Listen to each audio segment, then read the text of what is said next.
Visu maiju un arī jūnijas sākumu Eko-Baltija vide un vides fakti saņēma ziņojumus no jums, mīļie skatītāji, un kopā mēs pieķērām būvgružotājus. Pēc pēdējiem aprēķiniem katru gadu dabā nonāk līdz 100 000 tonnām nelegālo būvgružu, vai saprotamāk ap 2500 vilcienu vagonu. Tagad mūsu Latviju klāj jau miljoniem tonu nelegālo būvgružu, par kuru izvešanu visticamāk jūs esat samaksājuši diezgan labu naudas summu, un zaudējumi valstī mērāmi miljonos. Bija vietas, kur būvgružu fiksēšana izvērtās par spraigu pasākumu ar vairāku policijas ekipāžu iesaistīšanos un diezgan asām diskusijām. Tu āzi Latvijas no šejienes. Saprat? Šādu komunikāciju mums notiek. Tāpēc, ka tu bumšies parādā pa kanalizāciju, mani uzskata, ka vainīgu nemaksā 1000 lati parādā, ja? Un izmanto kanalizāciju, lauž vaļā visu, ja? Ar tevi attiksim galā. Paskatīsimies, un tu gribi vēl kaut kādu ūdeni vai ko, kā tu runāsi? Vides faktus sagaidīja zemes īpašnieks, fotografēdams un apsaukādamies daļos vārdos. Bijušais Ķekavas novada deputāts Inārs Beļīnskis. Tu lasies nostāja privātā iela, idiots tu. Reketieris. Iedzīvotāji stāstīja, ka šis poligons te jau ir vismaz 7 gadus, bet tā kā Beļīnska kungs ir izbijis domas deputāts, visi iesniegumi izkūpējuši kaut kur gaisā. Un viņa vārdiem sakot, šī noteikti neesot būvgružu izgāstuve, bet gan vieta, kur novietoti būvmateriāli. Pēc šī sižeta Inārs Beļīnskis bija spiests izstāties no Latvijas zaļās partijas.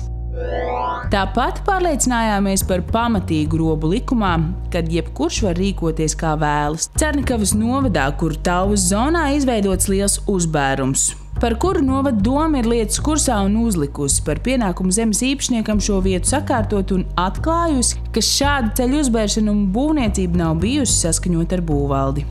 Nav saņemta pašvaldības būvvaldē būvatļauja, nav arī iesniegts būvprojekts šādu darbību veikšanai. Tātad tās ir klasificējums kā patvaļīga rīcība, kur attiecīgi ir jāapraksta esošā situācija un jāpieņem mēri, lai apturētu esošās situācijas tālāk attīstību, kā arī novērstu turpmāk rīcību. Daugavgrīvas iela 99. Vieta, kur atklājām akciju Pieķer būvgružotāju. Rīgas domē piederoša teritorija, uz kuras kā no zila gaisa uzradās vesels poligons ar būvgružiem. Un Rīgas doma nav pakustinājusi pat mazo pirkstiņu, lai šos būvgružus aizvāktu prom. Tā vietā šeit ir atvesti klāt jauni un jauni būvgruži. Akcijas Pieķer būvgružotāju laikā ir apsakotas vairāk kā 30 būvgružu vietas, un tagad Saeimai būs jālem par stingrāku būvgružu kontroli, jo apjoms, kāds tika uzskaitīts, patiešām ir iespaidīgs. Provizoriski tas ir apmēram 200 000 tonnas, kas mētājas tajās vietās, pa kurām iedzīvotāji ir ziņojuši, kas ir salīdzinoši ļoti daudz, jo Latvijā gadu laikā vispār ir tikai ap 600 000 tonnām atkritumu.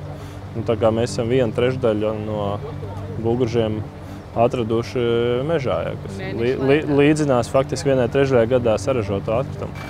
Akcijas noslēguma vieta Salas pils novads, un šeit arī mežā ir izgāsti nelikumīgi būvgruži. Pietiekami bieži, diemžēl, tā cilvēku rīcība ir pārsteidzoša.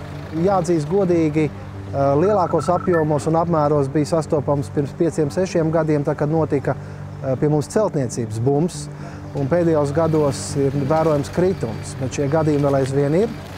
Viņi tiek konstatēti būvgruži privātās teritorijās, tad privāti īpašniekiem tiek norādīts uz to un arī lūgt sakopt savas teritorijas. Ja tas nenotiek, tad šeit ir runa par administratīvo sodīšanu. Ja mēs runājam par normatīvajiem aktiem, varētu būt situācija, ka pie jebkuras celtniecības, arī pašas mazākās, piemēram, privātmājas būvniecības vai rekonstrukcijas, vienmēr tiek prasīts līgums par būvgružu izvešanu.